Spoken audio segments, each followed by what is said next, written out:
Hi, this is William Ramsey. Welcome to William Ramsey Investigates. On today's show, I have a very special guest. I talked with him back in August. His name is Dennis Haugh. His last name is spelled Haugh. And we talked about an excellent book titled Pocket Guide to Communism and the Foundations of Critical Race Theory that was published in July 15th. So I talked to him right after he published that. But he has just published another book, literally published 2 days ago. The title of that book is The Road to Americanism, the Constitutional History of the United States. And he goes very much in depth about the background and history that led to the formation of this country we live in, at least in the U.S., if you're in the U.S. He's also put out another book this year in November. Title of that is Stability, Justice, and Clarity, How to Restore Social Sanity. And that was published November 16th, 2021. And his website is at libertyreads.com. So www.libertyreads.com. But again, we're going to talk about this book, The Road to Americanism. So Dennis Haugh, welcome back. How are you? I'm great. Thank you for having me again, William. It's great to have you back. For people who may not have heard our last discussion, can you talk? You've had a busy year. You've had 3 books out through your press, through your book company. Can you talk about what led you to write The Road to Americanism? The Road to Americanism, I decided to write. Actually, it was, let's see, what's his name? The gentleman that started the Convention of States, I forget his name, Mark Meckler. I'm sorry. I apologize to him. Anyway, he made posed the question that really led to me thinking, okay, how did we get started with this? And he was wondering about, in particular, the colonial period. But if you think about it, if you want to really start at the root of things, you have to start at the beginning. But even then, if you get real about things and get into the epistemology of things, which is how do we know what we know, you end up realizing, well, sometimes what we think is the beginning isn't really the beginning. And so I went through an evolution in this book, and I started at, I wouldn't even say that where I start is the beginning, but it's a what I believe is the relevant beginning for the start of the United States. And it goes way back too. So at that time, can you kind of talk about the early colonies and the situation they were in, or with competing interests, and how those were really kind of some of the seedings or the foundations of what led to really the beginning of Americanism? Sure. Well, like I talk about, the colonial period was really one of divergence, if you will, if you look at it from a standpoint of these individual colonies. Instead of looking at them as a stateside, these were really just communities. Each one in particular, like if you look at what evolved to be Massachusetts, there were several colonies that were nothing more than little towns.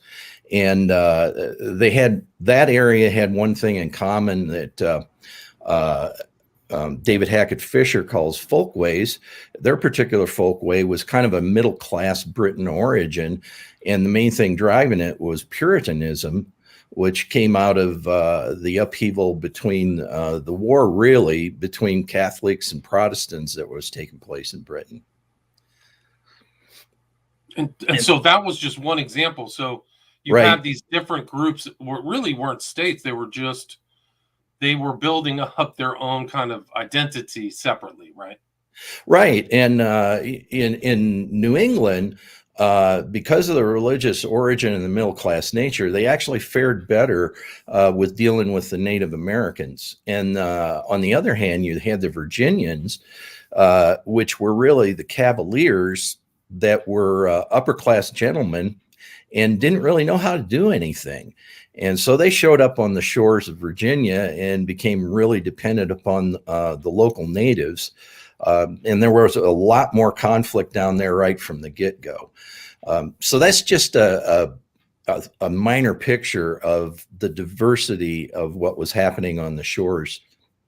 Of the different groupings and the different colonies. Can you talk about Benjamin Franklin and the Treaty of Lancaster? Oh, sure. Before that, actually, you bring up Ben Franklin. I start the book talking about Ben Franklin. In particular, one of the things I'd like to point out, you hear this story about a lady asked Ben Franklin, what kind of government have you given us? And it leaves you with the impression that this was some random lady. And the truth of the matter is that's not the case.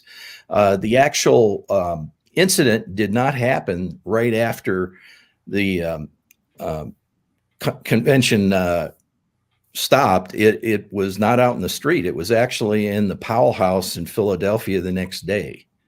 And so I go into detail about that. But the Treaty of Lancaster was a very interesting turning point that Ben Franklin was right in the center of, because he ran a publishing company. And what had happened is there was a negotiation.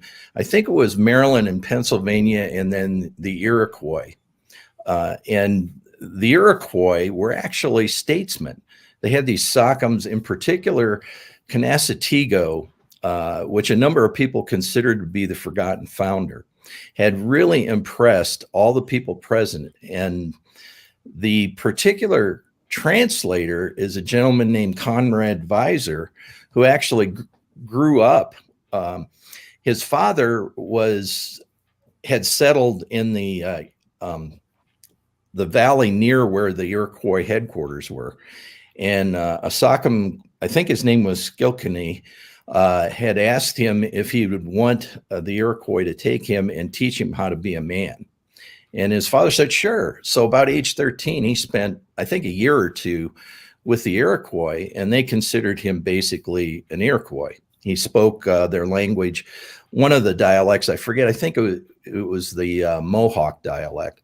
But anyway, this gentleman had a fascinating history just on his own, but he served as the translator. And then the gentleman who actually was like the president of this discussion, the convention, if you will, was a pastor and a good friend of Franklin's. And he took all of his notes and brought them to Franklin, and Franklin read them. And it really changed a lot of the thinking that Franklin had as far as the direction of the country. A very fascinating story. Right, and you kind of include in your index too, or the appendix, something about Franklin writing about the locals. So he was very familiar with the Iroquois nation. I think it was like 6 states of the Iroquois. And I think it's important because they were learning the preceding years before the framing of our Constitution. They're learning from these, even the Native Americans, and kind of experiences of other kind of cultures and conflicts, right? So there's the French and Indian War, right? Well, yeah, and in the wars, go back even further during the colonial period.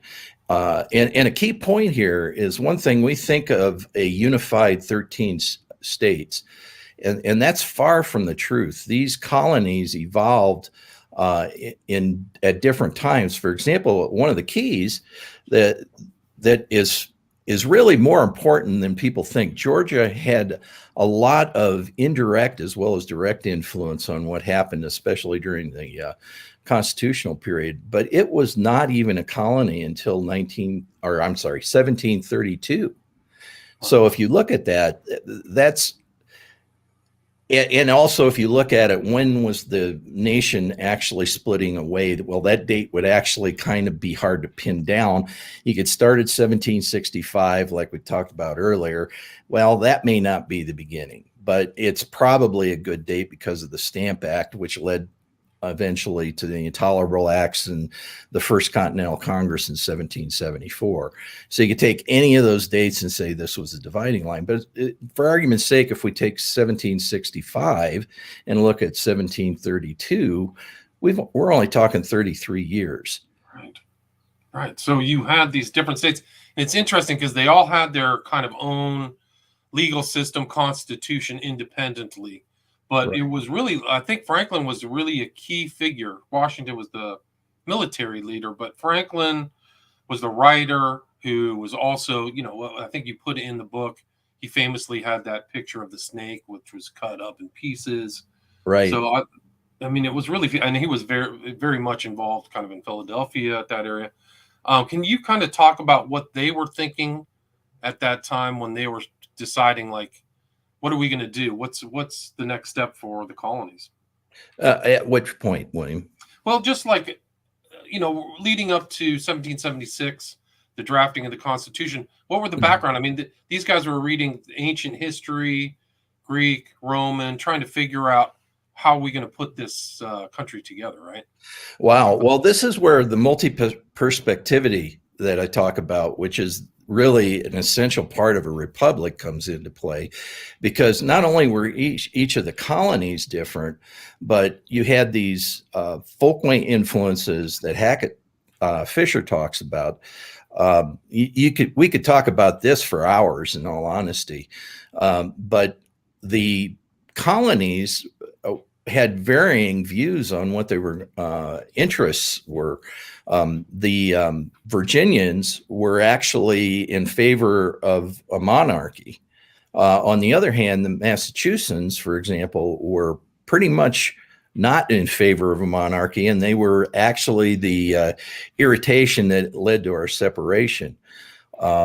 The Pennsylvanians, because of the origin that William Penn laid down, they were less emotional than either of the others. The Massachusetts were probably the most emotional of them, but the Pennsylvanians, you even had within Pennsylvania a split on well, it happened in all the colonies. There was definitely a split, and there's one chart that I have in there that gives you what the initial votes were on the ratification, and then the final votes. And you can see in there that the splits were real, and they were in every colony. And some of the more influential people in Pennsylvania did not want to separate, even up to 1776. But of course, everybody knows about Common Sense by Thomas Paine. And he laid out just the mathematics of it and made a statement that everybody actually in the colonies knew, which was eventually our future is different from the mainland Britons. So that I'd like to give you a better answer, but it's just, that's such a wide topic. We could just talk for hours. Right, but they just realized they were different than the British. I mean, and there were still loyalists here in the United States. So, oh yeah, people, yeah, very much so. And so, but I think it's interesting. You do focus on this idea of folkways and mores and things like that. Mm-hmm. Can you expand a little bit more about those and why those are important? Well, they're important because they're like individual value systems. And so the divergence of the colonial system was the fact that you had all these really rigid independent value systems. And how did they come together? And you had some really wild things happen. I talk about in Massachusetts, the Puritans up in Massachusetts actually hung a lady, I forget her name, but she was a Quaker. And they were also persecuting Catholics up in New England. And let me diverge for just a second. Massachusetts was just one state, pre-state actually, colony in what became known as the Dominion of New England. And that's got its own interesting history where you have these ebbs and flows that happen.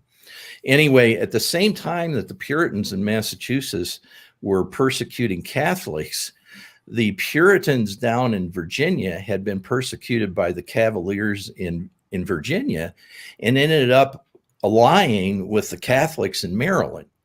So it was just the darndest things that you would see happening until eventually what fell out of the bottom of this is it was actually religious intolerance that led the people who became colonists to the colonies. They fundamentally established their own independent value systems, and then they realized they needed to get along. And this led to eventually the notion of what we know as religious tolerance. Right, it is interesting. So they brought a lot of that stuff back from there. I think you stated in your book there was one Haugh who came very early, who 4 presidents are related to. I think the Bushes and Ulysses S. Grant. Delano. Yeah, Delano Roosevelt was all related to a French Haugh who was leaving. I mean, heavily persecuted in France. Yeah. So the gentleman's last name was Delanoy, DE capital LANNOY. Delanoy, wow, good memory.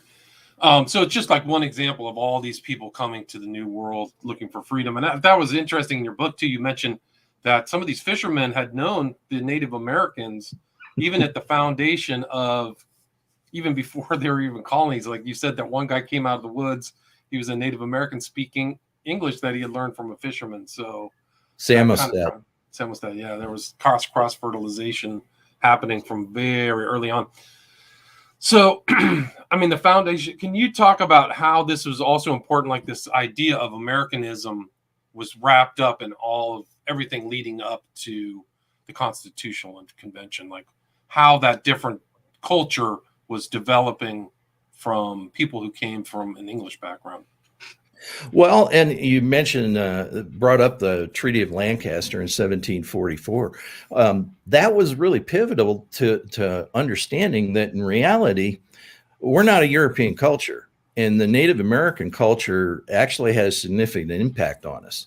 And for one thing, they had really sophisticated governing bodies that the colonists didn't have.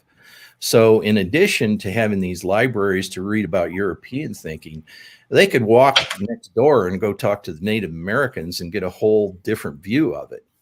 So, it's really kind of astounding to see the way that our Americanism is, which is just nationalism, evolved because we were what. I forgot the Brit's name, but he came up with the term of conciliatory neglect. And we had gone through, I think it was 8 generations of that by the time the trouble started in the 1760s. So we just had a lot of more interesting influence, like in the Native American cultures. They would actually have raiding parties to go out and get slaves. Contrary to what 1619 Project and that would have you believe, slavery was ubiquitous around the world, and the Native Americans practiced it. But the difference for the Native Americans, and I think this is really the root of what became the melting pot, is they would grab a slave, and then they were mostly matriarchal societies, and the women would actually decide one of 3 things for these poor guys. They would either be instantly killed, they would become enslaved, or they'd be made a member of the tribe. And if they were enslaved, they might eventually become a member of the tribe. So it's not so much about blood with them. And I think this had a profound impact on the reality of how we evolved as a culture. Like a melting pot culture. So that same principle is, even to this day, is an American trait where somebody can come from a completely different country and kind of come in. At least until recently, it seemed like that was much more of a more common thing up until the last 2 or 3 decades, where you could literally adapt and become an American. You come from Russia or Poland or wherever, Spain. Right. And right. So that was a Native American trait as well. So it's pretty fascinating. Yeah, and it's important to know that what are we talking about? Well, with Americanism, what we're talking about really is a set of values. And of course, that's being insulted by Marxists these days. Right. And so also, like, there was a lot of talk in those early days. I remember reading about Franklin and stuff about how civic virtue or lack of corruption, like he knew or sensed that what they created would ebb and flow or degrade over time. Can you talk about what they were thinking? Like, how long would this last? Like, that's the intro part of Franklin. It's a republic if you can keep it, right? So that's right. And the key there is it actually goes back to Aristotle, that Aristotle identified that in principle, our capital C Constitution is derived from our little c, the Constitution of society.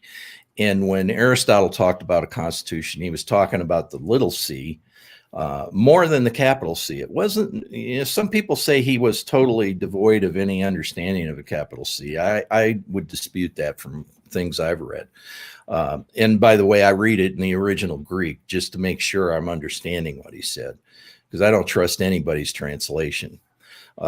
Anyway, the bottom line here is that he identified the educational system as being extremely important to keep stability in society. And the founders were really understood that, but they weren't going to inflict their education because, for one thing, it was impractical for cost. For another thing, they were just trying to stitch all these opposing positions together and try to create something that would hang together. So it was more or less just what Hayek would call spontaneous order was the way that America was founded. It's a bottom-up process. It's not a top-down process. Right.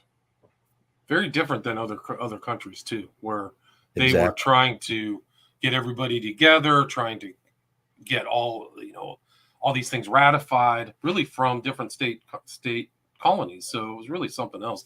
Can you talk about like what the battle was between state and federal rights and how that worked out in the foundation? I mean, we're going to start moving on to kind of how our Constitution came together, but there was always that issue, Hamilton and some of these other characters, whether to have this, federal overarching part of our Constitution. Can you talk about that? Well, but actually, before you get into the amount of top down, bottom up, because in nature there really aren't any pure forms of anything. They're all hybrids. It's a question of which is dominant. But in that, you have to start and look at federalism, the bottom up nature of federalism, and in particular, the thing you hear about, people talk about big state, small state. The divide there. And what's missing is that subject actually came up. It was the very first thing that happened in the First Continental Congress. And James Duane from New York got up and made a statement that John Adams challenged him. He goes, "What do you mean?" Well, what he was asking was, how do we decide? Because what people don't tend to think, the first time any organization gets together, the first question they need to answer is, how do we decide? And it's interesting because there's a very fascinating way that Duane laid it out that was, as a computer engineer, I looked at it and went, oh my God, these guys were engineers. And they discussed it and they came up with the least common denominator. And as is the way that republics really work, when the answer is laid out, everybody agrees to it and everybody's unhappy. So that was the first thing, is resolve the big state, big colony, little colony issue. And the bottom line became each colony gets one vote, which, of course, that was 1774. Well, you get to 1787, it's not the first time they've run into this problem. So with the Constitution, what came out of this is there is also another related problem that the Pennsylvanians as well as the Georgians addressed, which is the question of a unicameral versus a bicameral government. And so what ended up happening, a key leap forward for the U.S. Constitution, from which the state constitutions were the cauldron, and I go through the chronology of how they learned from each other. There were setbacks and ways to go forward. And in particular, Ben Franklin chaired the Pennsylvania State Convention that led to the Pennsylvania State Constitution, which was extremely innovative, but it had one flaw, and that was it was unicameral. And so when we got to the Constitutional Convention, there are a lot of things that even if you just read the Madison's notes or Hamilton's notes or McHenry's notes or Yates, there's a lot of context that is neglected a lot. And one of them is this bicameral issue. But by using a bicameral government, that led us to the federal model, if you will, where we have equal representation for each state in the Senate, and then apportioned representation in the House. And that allows for, as an engineer mathematician, it becomes really kind of a nice weighted function, which Duane actually brought up right away. That was one of his proposals. And the problem is they all agreed they didn't have a census. So that's why the census was put into the Constitution.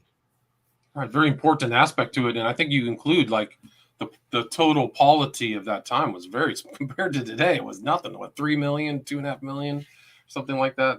That sounds So about right. But what was interesting at the time, John Adams even made the statement that he could see the United States growing to be 200 million. wow. So they were really forward thinking. They were thinking about not only the present but the future, how it would play out. And some Right. people like maybe another thing you could talk about is the difference. I mean, this is it's something that the terms are mixed around today. But what's the difference between a democracy and a republic? Because you see people, politicians today, we got to protect our democracy. Yeah. What's the difference? Why do they do that? Well, why do they say democracy? Well, I think I Well, know why they say democracy, but a yeah. republic is not a democracy. And Well, please continue. well, a republic is a form of democratic government. It has the cornerstone of it is elections and voting. However, there's a whole lot more to it. And I go through the whole derivation, translating Aristotle, and all this throughout the book. But the bottom line comes down to that the only is the principles in these systems. A democracy has only one principle: majority rules. That's it. If you're in the minority, tough toenails. With a republic, it's different because the main goal, one of the foundational goal of a republic is justice. And now, what is justice? I like Bastiat's definition. I think it's, as a mathematician, to me, it's the most robust one, which is justice has no existence. It's injustice that exists. So justice is merely the absence of injustice. Now, there's several things that you have to keep in mind off that. What that means is true justice is impossible. It's only a theoretic thing that you strive for, and you need to go into it realizing you're going to fail. And that's one thing that we've lost in society. When I was growing up as a kid, everybody had more of a connection with nature. We were more of an agrarian society. And so people didn't think they could control everything like these days. I mean, some of these people in the elites, they're absolutely nuts, what they think they can control. But anyway, so on that, if you think about it, you cannot put a qualitative adjective in front of the word justice without creating another injustice. It's the same as a makeup call in a football game. Okay, so the referee got it wrong before that. Does that mean now that when he gets another close situation, he needs to bias that because he screwed the one team the next time? No, that's a recipe for disaster. And so the term social justice is nothing more than applying that, creating more injustices. And all that happens on that, it becomes a vicious cycle of going back and forth. You screwed me, I'm going to screw you. This does not work. And so a republic is set up to be more stable, more just, and the title of my book, Stability, Justice, and Clarity. That title comes from Federalist 10, written by James Madison. And in there, he identifies what he calls the mortal diseases that have destroyed popular governments everywhere: instability, injustice, and confusion. And now I would point to clarity and confusion on that because that's what Marxists thrive on in order to create the cracks in society to tear it apart.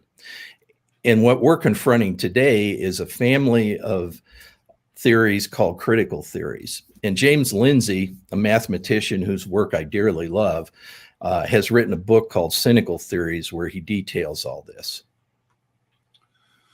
Right. So you have a qualification on the concept of justice, which is a very dangerous position to be in. I've heard that people counterpoise that to actual justice as opposed to some of these other terms, but we live in a representative republic. We do not live in a true democracy. And some of those old thinkers, I think it's Aristotle and Plato, said democracy is not that much different from mobocracy, and it's not the most just way to do it. Just having one vote, because So that's why we have representatives, and that's why it was put together like that. So whenever some of these, there's major politicians saying our democracy is at risk. We don't have a democracy. So people just right. And earlier generations of Americans would have really argued strongly against the use of the term democracy. And that terminology came in with the formulation of the new republic by Lippmann and Crowley back around 1913. So they started to twist our thinking to believe that we're a democracy and that democracy is a good thing. And for 2,000 years, people understood that democracy was a bad thing. Right. Yeah. I mean, just for the reasons the Greek philosophers enumerated, and even the Romans didn't have a democracy, right? So Nope. they learned from the Greeks, and then we supposedly learned from them. And I mean, this book is very important so people can get a foundation of the history and civics and things that put together in the foundation of this country. Though this next generation, woo, they don't have any idea. I heard AOC couldn't get the three different parts of the government together in her mind in one speech. She couldn't figure it out.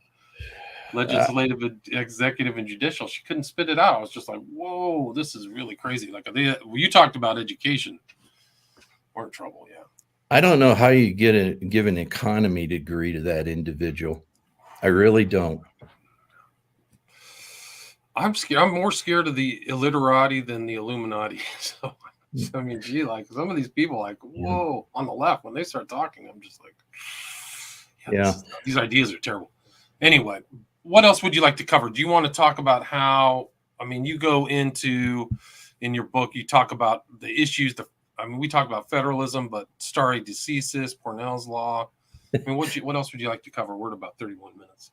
Well, actually, Parnell's law. I think this is a really critical thing. Jerry Parnell, I forget which order he had. He had a master's degree in, I believe, psychology and a PhD in poli-sci. I may have that inverted. But anyway, we lost him a few years ago. He was a really great thinker, and he wrote for Wired magazine because he was really into technology. So this guy is an individual after my own heart. Anyway, he would create, well, on top of it, he was funny. He would create these, what he called iron laws. And one of his iron laws, he called the iron law of bureaucracy. I just shorten it to the iron law. And it's pretty simple to understand, really. And it's something that we should keep in mind.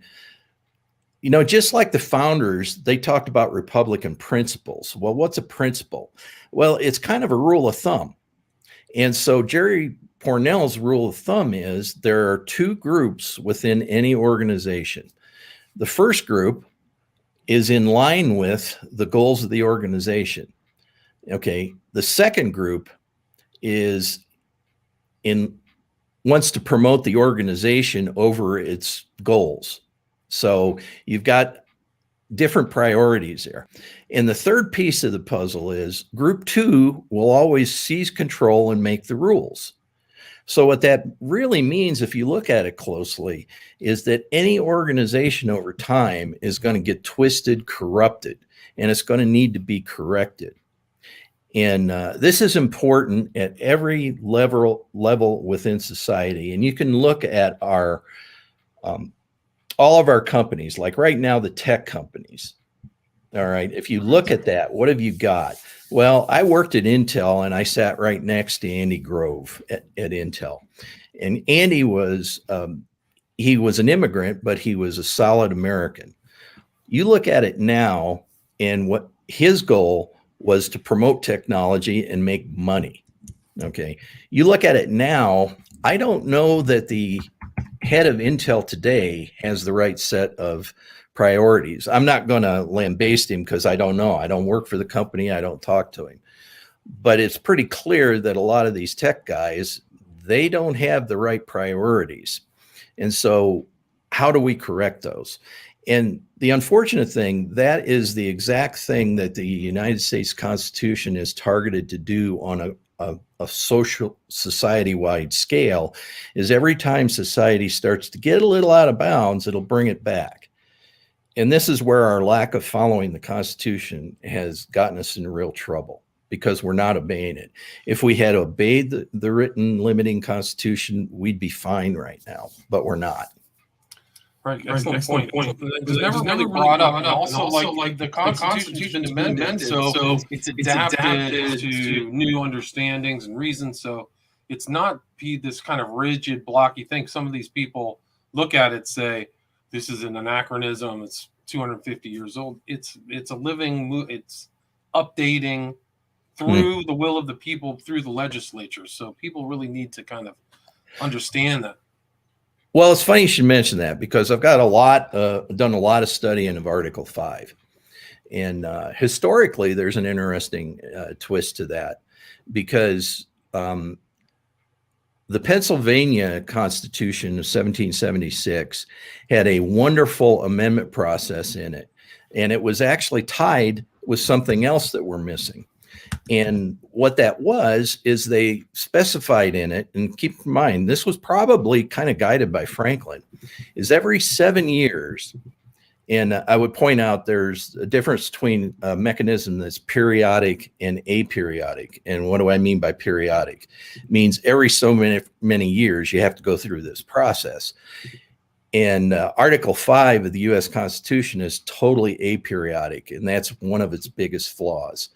But anyway, they came up with every 7 years, each of the counties would appoint a delegate, and I think Harrisburg and Philadelphia got extra delegates, and they created what they called the Council of Censors. Well, what was the Council of Censors?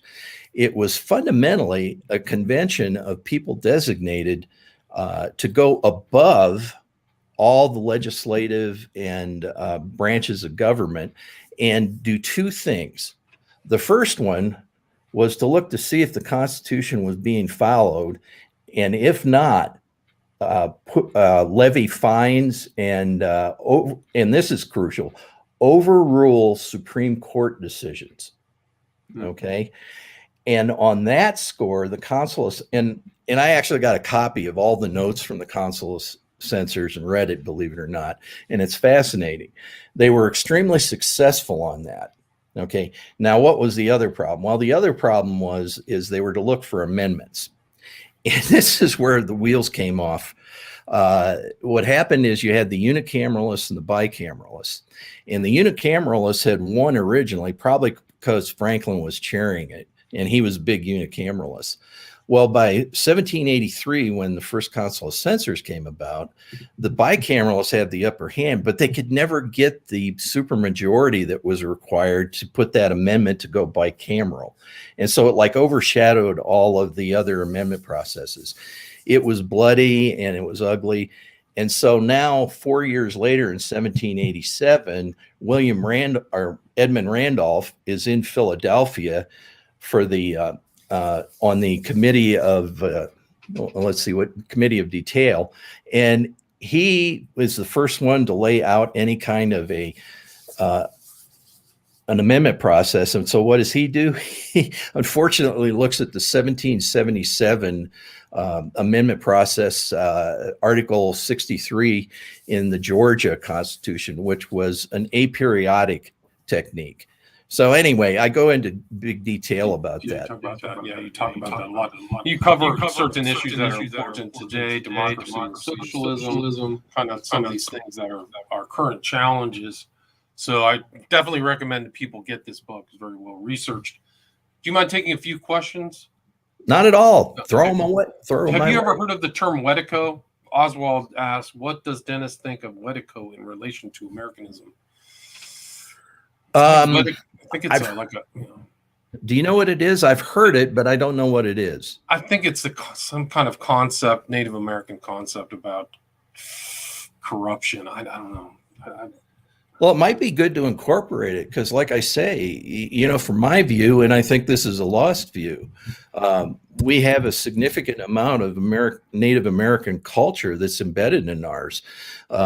Just through our history, there's always mistreatments and injustices go on, and we shouldn't deny that. But nevertheless, we do have a good reason to look at some of the stuff they come up with. Gotcha. And where's the best place for people to get this book, Road to Americanism? Well, the book's out on Amazon and Barnes and Nobles. Defiance Press is my publishing company. They're based out of Houston, Texas. And the main website that I have is libertyreads.com. And you can go to the Defiance Press website from there, and they point to Barnes and Noble and Amazon. Those are the main ones, right? And you're also, you mentioned in the pre-show, you're the VP of STARS. Can you talk to the audience about that? Right. Well, I did an analysis of the danger we're in, and I came up with my own version of what's called a PMESI PT in military strategic terms, which is something that the military came up with dealing with the Middle East way back when. Anyway, after I analyzed it to distill it down, I came up with 3 issues that we just can't lose on. The first one is election integrity, and I was involved in that, testified up in Denver because I'm a mathematician and computer scientist. But then I'm also an Air Force graduate, and that got me involved with a group called Standing Together Against Racism and Radicalism in the Services, otherwise known as STARS. And what we're doing is we're taking critical race theory right now head on in the service academies. More globally, we can't have these critical theories permeating throughout society. But our role is the most important place we can't have it is the military can't go woke, which it is right now. And that's probably the most dangerous thing we could ever have. So no doubt. I mean, that ideology in that environment is terrible. Also, it gives the people who are woke the means to expel or expulsion of people who don't agree with them. So it's terrible. They don't really. You have to kind of suck up to the ideology, I think. Right, and one of the problems we've got is we've got a number of West Point and Annapolis grads as well as Air Force grads. And when we look at our enemy across the aisle, we see our friends. And the split is those of us in STARS are looking at this and we're saying, whoa, whoa, whoa. CRT is political and we want it out of the military. Well, the people on the other side are saying you guys are being political because you want to get rid of CRT. Because they're not seeing how Marxist and political CRT is. So that's our mission, is try to bridge that gap and get everybody to see, no, we can't be doing this. Good luck with that. Good luck with that. And is there anything else you'd like to add or anything I missed before we wrap it up?